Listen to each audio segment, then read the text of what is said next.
Alright, part two. We're back and we've let our painting dry. So this is all dry to the touch now. We're doing the glazing technique as we said. If you haven't seen part one, please go back. Just check out part one first of our countryside house. And you'll see that we did a sketch first. We spoke about how we decided where we were going to put our barn, or this could be a house, a barn, you know. It's up to you. You create your own paintings and have fun with the creativity, and you decide on what you're going to paint and so forth. But for the most part, we just decided on where we're going to put that barn or that house in our rectangle. We decided on upper right hand side. If you go to part one, the first 5 or so minutes, we talked about how you arrive at where you're going to place your main focal point of your painting if you're going to do, let's say, a landscape painting like this. So we have the glazing technique. So in part one, we did our preliminary sketch, our drawing, and then we did our first two glazings, or two washes. We did the first super light wash with the light blue. We let that dry. Then we came back, we did our second wash with our medium tonal values, which you see here. And now we're going to do our darks. We'll put our darks in, and that's going to complete the painting. It'll look absolutely wonderful. And the great thing about this painting is you can take it as far as you want, as far as your details go, because usually when you're doing a glazing technique like this, like we're doing here, when you get to the darks of the painting, the dark tonal values, that's when you're doing your detail work, really, for the most part. And you can add as much or as little detail as you want, and that's where a lot of paintings are. That's where a lot of paintings can go kind of wrong, because sometimes when we do too much detail, it just gets too busy looking, and it doesn't look kind of like I would say fresh or lively. So this is the most important part of the painting, really, because when you're doing your final dark tonal values here, you want to do enough to tell the story of the painting, of what you're looking to, you know, explain about the painting you're painting and where it is and maybe what time of year it is and so forth. So with these dark tonal values we're going to put in now, you'll see a lot of the details in this picture. So right now it's sort of like a base that we have here, and now we're going to do the final parts to the painting. And the real interesting part here is we're going to try to do not too much details, but we want to put, you know, a decent amount of details in here so that we can really make the picture look believable and realistic. So, and I'm going to probably underdo the painting because we only have so much time, and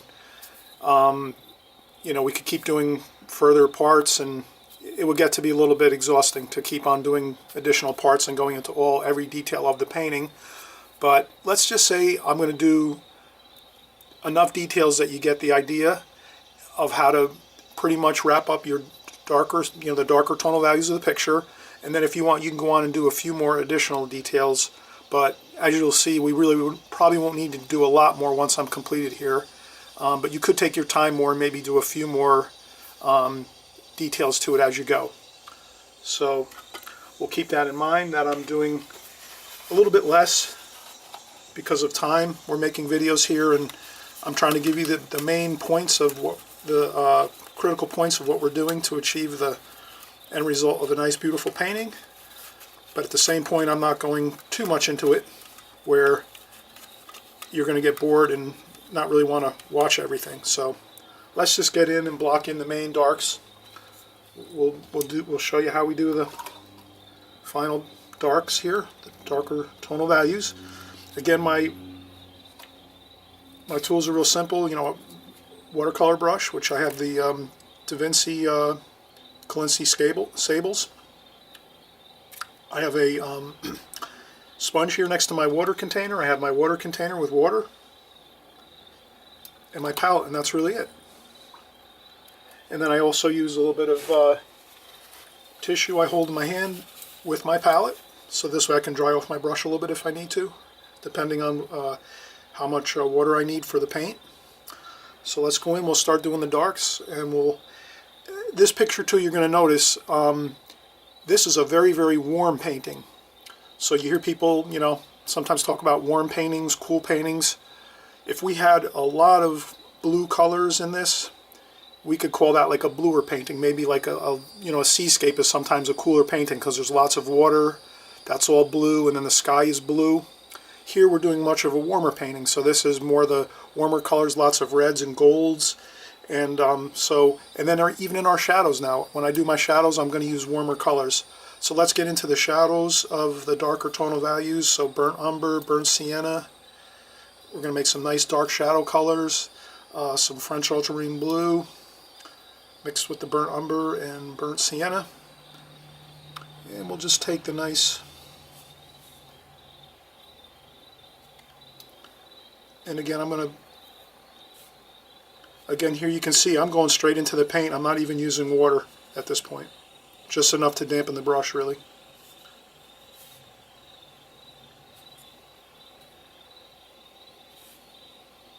Now here, to make this more interesting, let's take our smaller brush. This is like a 4 Clancy Sable. And we'll just do some.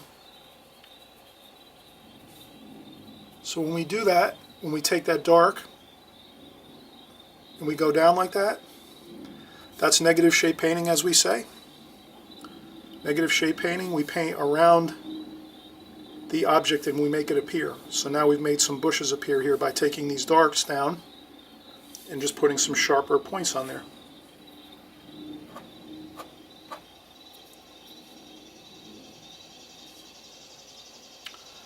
Okay, and then let's do some burnt umber, French ultramarine blue. We'll do some fences here.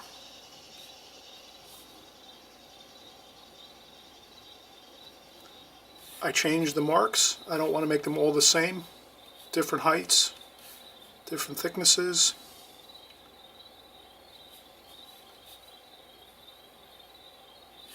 Okay.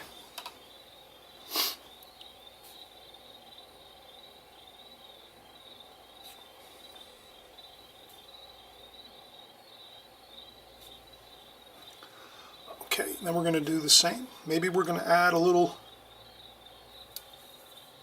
that is olive green, and then we'll just take our darker mixture with the olive green, and we'll do a shadow under the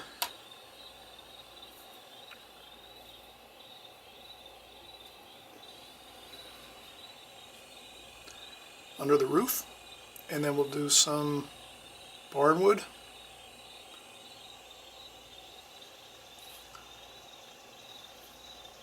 We'll put in some windows. Again, the darks are really going to make this painting come together.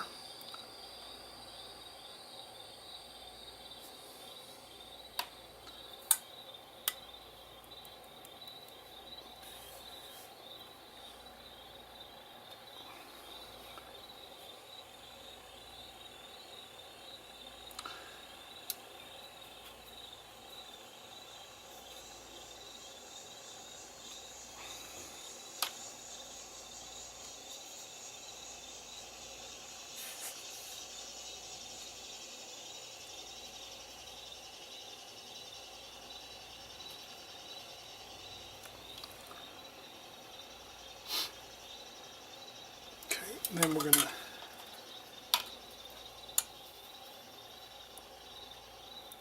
take our needlepoint brush and we'll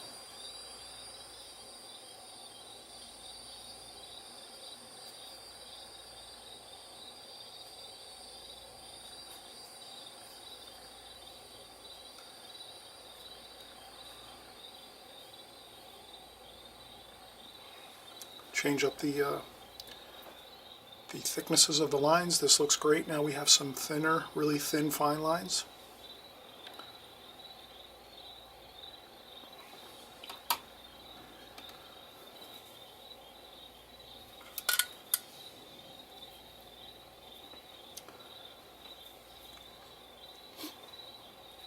Okay, now we're going to go in olive green.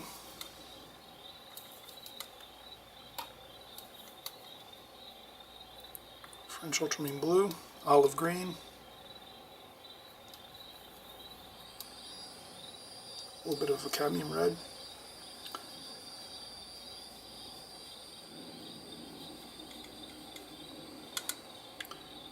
And I adjust my mixture here so it's a little more green. Whenever I do trees, I really like to leave lots of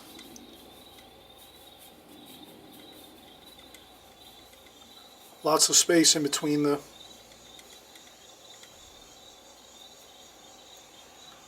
branches.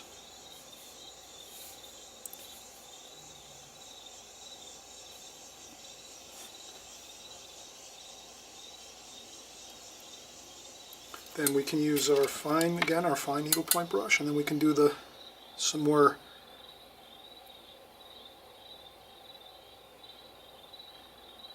finer branches.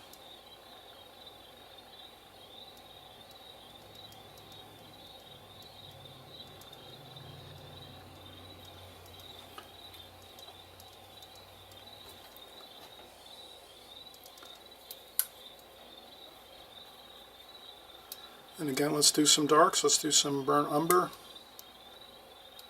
some olive green fresh paint out of the tube, squeezed out. I got some fresh paint in my palette. Some French ultramarine blue to darken it up nice. A little bit of burnt sienna to keep it warm. And then we'll just do some nice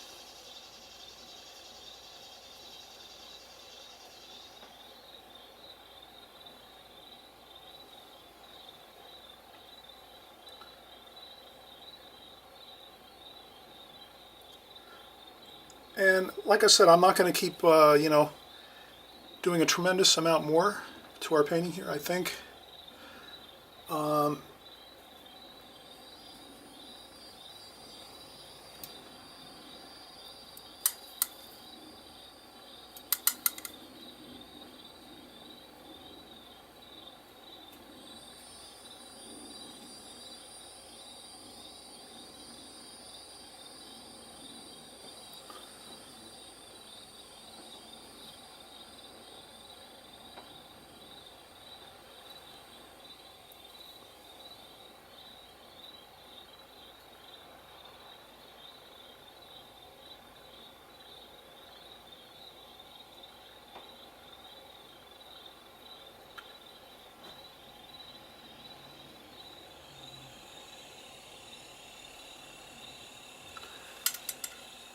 Okay, that's good. And again, you can take your time and do more detail to the tree sections back here, I think.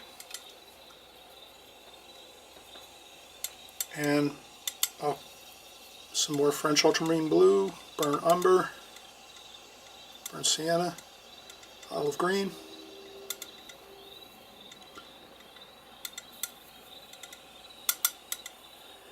I mix it till it looks pretty good, pretty dark. We're doing the darkest tonal values now. If there's too much paint on the brush, you just tap it off on some tissue.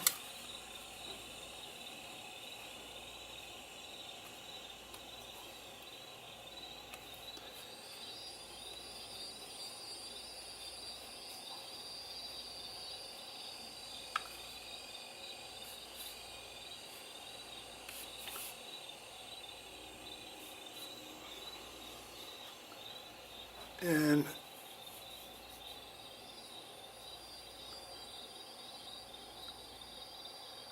do some fence posts here. I'll use the thinner brush in a second.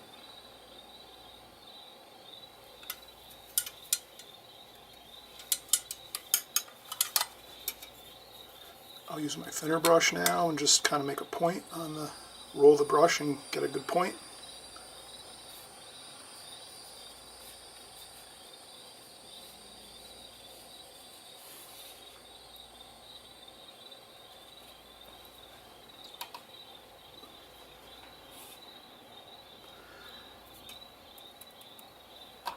And I'll do a little splashing. In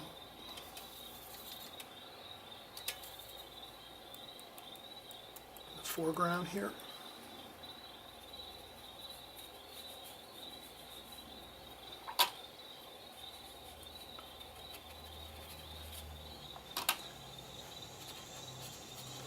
Sometimes I'll just, you know, tidy up some sections of the painting. Like if I'm going to put a mat over this, or I'm going to frame it, I try to just think about that when I'm finishing up the painting. And this is pretty good. I'm going to use my I'll use the needlepoint brush again. Lots of paint on there, and then get some more interesting, again, variations in the thickness of the lines is really important, so that's why I'm using my needlepoint brush here. And again, we said we would use them over here in our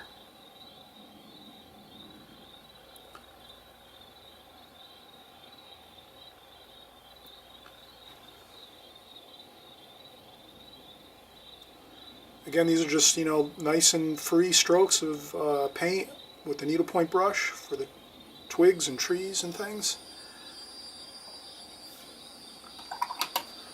And I think we can do a little more over here by the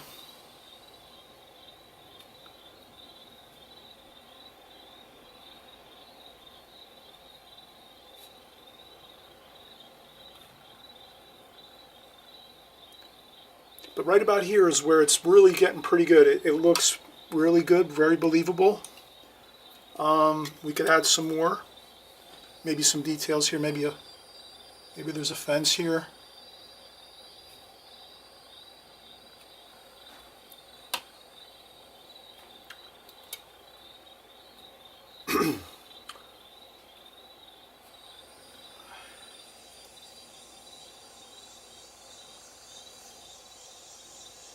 And you could always add a few figures too.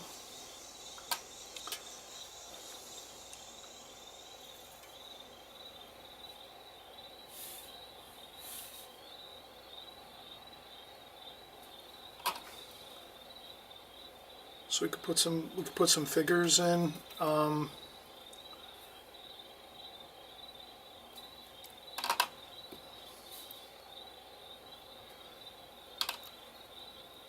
You can get as creative as you want.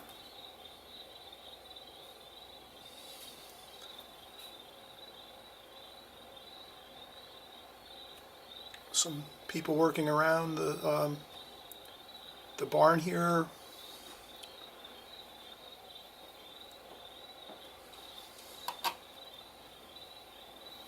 And yeah, that's pretty good. I would say a little more detail than this might be fine.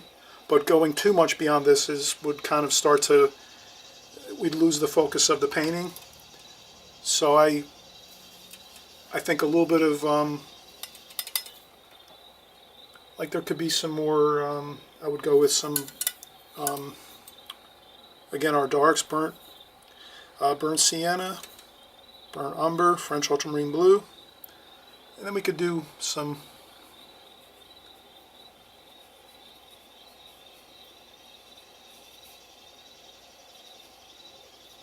some interesting shapes for the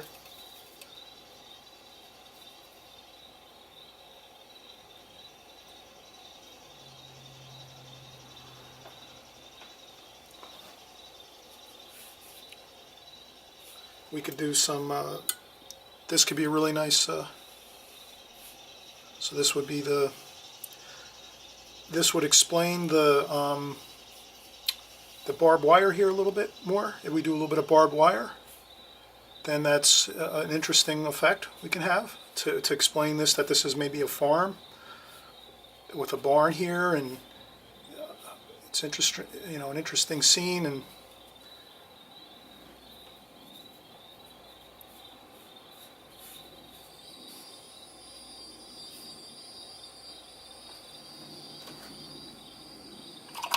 And that's about it. So that's our beautiful country scene here. Nothing too fancy. We used the glazing technique. We didn't go crazy detail-wise. We just got the main idea of the drawing in.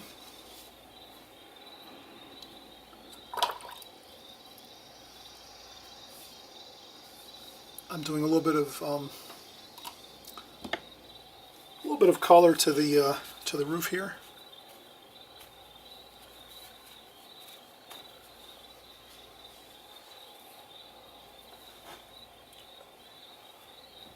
All right, everyone, have fun with this. Try this one a number of times. The glazing technique is fun. You can do it in steps. You can do you know, a little bit every day. Maybe first day you do your sketch, second day you do a couple washes, third day you do some darker darks, and you have a great finished painting in a couple days or so.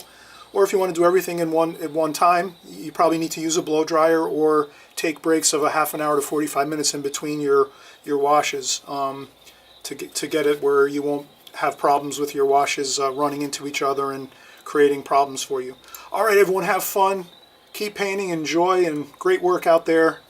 We'll see you on the next video. Bye-bye now.